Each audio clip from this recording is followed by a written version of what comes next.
আসসালামু আলাইকুম প্রিয় দর্শক, মাত্র কয়েক ঘন্টার ব্যবধানে ঘটে যাওয়া ভিন্ন ভিন্ন আঙ্গিকের খুবই গুরুত্বপূর্ণ চারটি ঘটনার কথা একটু উল্লেখ করতে চাই। মুহূর্মুহূর্ত কত ঘটনায় ঘটছে, চারটি ঘটনা একটু সুনির্দিষ্টভাবে তুলে ধরলে খুব স্পষ্টভাবে বোঝা যাবে যে আমরা কোথায় আছি, কোথায় যাচ্ছি, কোথায় যাচ্ছে দেশ। এক নম্বর হচ্ছে, হাসানাত আব্দুল্লাহ গণমাধ্যমকে হুমকি দিয়েছেন, আমরা সবাই জানি। পরবর্তীতে তিনি আত্মপক্ষ সমর্থন করে ফেসবুকে একটি স্ট্যাটাস দিয়েছেন, যেখানে আবার জাতীয় প্রেস ক্লাবের সিনিয়র সাংবাদিকদের উদ্দেশ্যে হুঁশিয়ারি উচ্চারণ করেছেন। দ্বিতীয়টি হচ্ছে, মৌলভীবাজারে বৈষম্য বিরোধী ছাত্র আন্দোলন চলাকালীন সময়ে হামলার অভিযোগে আটক একজনের জামিনের প্রতিবাদে সেখানকার ডিসি অফিস এবং এসপি অফিস ঘেরাও করা হয় মঙ্গলবার। তৃতীয়টি হচ্ছে, গণমাধ্যমকে হাসনাত আব্দুল্লাহ যখন প্রকাশ্যে হুমকি দিচ্ছে, তার বিপরীতে আবার নাটোরে এনসিপির কর্মসূচির সমালোচনা করে ফেসবুকে একটি কমেন্ট করেছেন একজন, তাকে আটক করা হয়েছে। চতুর্থটি হচ্ছে, মানিকগঞ্জে আওয়ামী লীগ নেতাদের আটকের প্রতিবাদে নিষিদ্ধ ঘোষিত ছাত্রলীগের নেতাকর্মীরা একটি থানা ঘেরাও করে সোমবার রাতে। বোঝা যাচ্ছে আমরা কোথায় যাচ্ছি, ক্রিয়া প্রতিক্রিয়াগুলো কি ঘটছে। হাসানাত আব্দুল্লাহ বসুন্ধরা গ্রুপের সাংবাদিকদের উদ্দেশ্যে প্রচ্ছন্ন হুমকি দিলেন। এটা গণমাধ্যমের প্রতি হুমকি। তিনি বলেছেন, না, বসুন্ধরা গ্রুপের সাংবাদিকদের উদ্দেশ্যে বলেছেন। আচ্ছা, বসুন্ধরার এই ক্ষেত্রে অন্তত অপরাধটা কি? যখন মুক্তিযুদ্ধের পক্ষে বিভিন্ন মিডিয়া রহস্যজনক নয়, স্পষ্ট কারণে আমরা জানি যে চুপ করে আছে, সেখানে বসুন্ধরা গ্রুপ মুক্তিযুদ্ধের পক্ষে কিছু লিখছে তাদের মিডিয়াগুলো, অথবা যারা বর্তমান সরকারের বা কিংস পার্টির সমালোচনা করে আওয়ামী লীগের গণতান্ত্রিক অধিকারের পক্ষে কিছু বলছে, এটি অনেকের সহ্য হচ্ছে না, বিশেষ করে জাতীয় নাগরিক পার্টি বা এনসিপি তার বহিঃপ্রকাশ তো দেখলাম আমরা। এটি যে গণমাধ্যমের উপরে হুমকি, কেউ যখন প্রতিবাদ করছে, তার বিরুদ্ধে আবার হাসানাত আব্দুল্লাহ একটি স্ট্যাটাস দিলেন, দীর্ঘ স্ট্যাটাস তার ফেসবুকে। সেখানে তিনি কি বলছেন, যে পতিত ফ্যাসিস্টদের সাংস্কৃতিক ও বুদ্ধিবৃত্তিক মেশিনারির চাকা সচল হতে শুরু করেছে। একটি মাফিয়া গ্রুপের বিরুদ্ধে আমার এই যৌক্তিক বক্তব্য ও অবস্থানকে মিডিয়ার প্রতি হুমকি হিসেবে দেখাতে উঠে পড়ে লেগেছেন 5 আগস্টের পর ওই মিডিয়া গ্রুপে চাকরি পাওয়া এমন কিছু সাংবাদিক, যাদের 24 অভ্যুত্থানের পক্ষের শক্তি হিসেবেই আমরা জানতাম।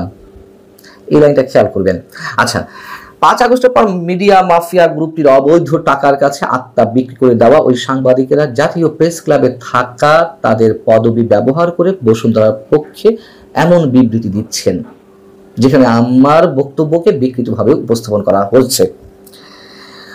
আমার মনে হয় যে কোনো বিকৃতভাবে উপস্থাপন করা হয়নি, তিনি যা বলেছেন সম্ভবত অনেকেই সেটি বলছেন। এবং যে লাইনটা খেয়াল করতে বলছিলাম, 5 আগস্টের পর ওই মিডিয়া গ্রুপে চাকরি পাওয়া, নিজেই স্বীকার করছেন। আওয়ামী লীগ আমলে যেমন আওয়ামী লীগের দালাল হিসেবে চিহ্নিত অনেক সাংবাদিক বড় বড় পদবি দখল করেছিলেন, তার মানে এই আমলেও ঘটছে, ব্যতিক্রম তো কিছু নেই। আবার তাদের বক্তব্য এখন এনসিপি, জাতীয় নাগরিক পার্টি বা সরকারের স্টেক হোল্ডার যারা রয়েছে তাদের বিরুদ্ধে যাওয়াতে তাদের আর সহ্য হচ্ছে না। কি অদ্ভুত!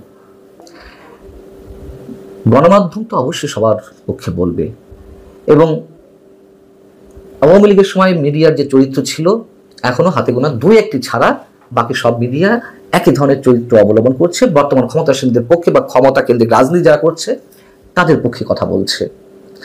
এখন মুক্তিযুদ্ধের পক্ষে কিছু মানুষ যারা কথা বলছে, তাদের বক্তব্যগুলো বসুন্ধরা গ্রুপের মিডিয়াগুলো তুলে ধরছে।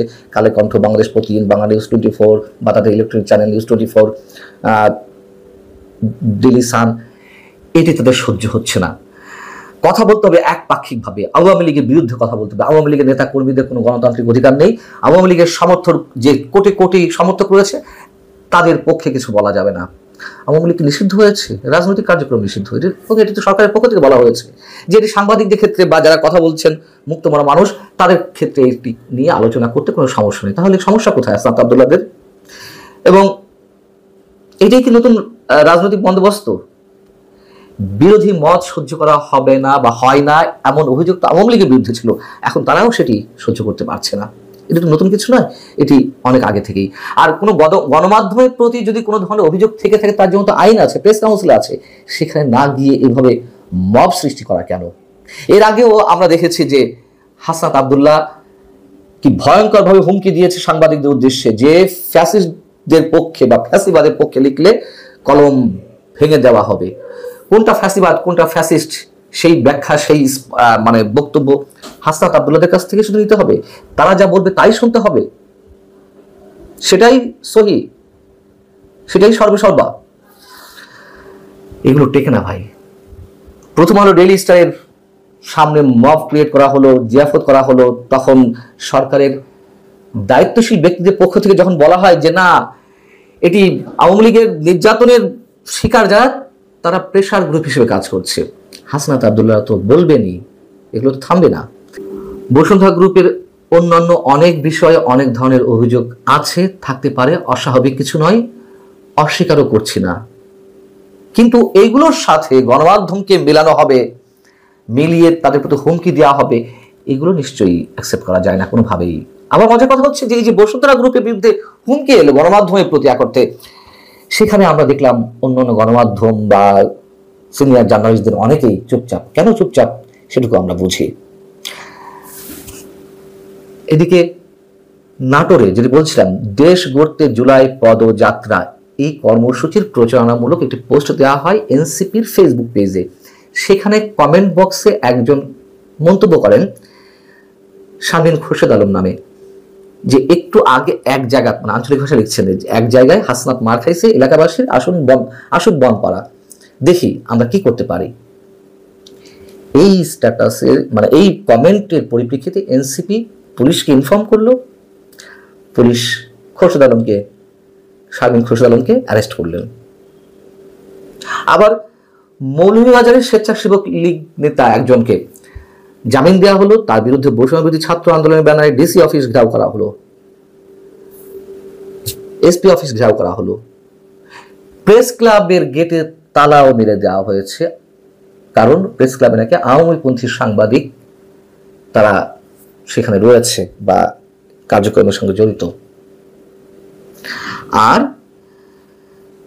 শেষের যেটি বলছিলাম, মানিকগঞ্জের সাটুরিয়ায় সোমবার রাতে আওয়ামী লীগ এবং ছাত্রলীগ নেতা কর্মীদের ছাড়িয়ে নিতে যেটি নিষিদ্ধ ঘোষণা করা হয়েছে, যে সংগঠন ছাত্রলীগের নেতাকর্মীরা থানা ঘেরাও করেছে। এদিকে বৈষম্য বিরোধী ছাত্র আন্দোলনের নেতারা ডিসি অফিস, এসপি অফিস ঘেরাও করছে, পুলিশের সদর দপ্তর ঘেরাও করছে, এদিকে আবার ছাত্রলীগের নেতারা থানা ঘেরাও করছে। এদিকে আবার মৌলভীবাজারে মব সৃষ্টির বিরুদ্ধেও মিছিল সংঘটিত হয়েছে। প্রত্যেক ক্রিয়ারই একটি বিপরীত প্রতিক্রিয়া আছে, এটা আওয়ামী লীগ বোঝেনি, ক্ষমতায় যারা থাকে তারা বোঝে না। এনসিপি এখন অদৃশ্যভাবে ইনফরমালি ক্ষমতায় রয়েছে, আমরা জানি। এনসিপি কিংস পার্টি, তারা বুঝতে চাইছে না। সরকারের ভর কেন্দ্রের অন্যতম একটি ভর কেন্দ্র জামাতে ইসলামী, তারাও বুঝতে পারছে না।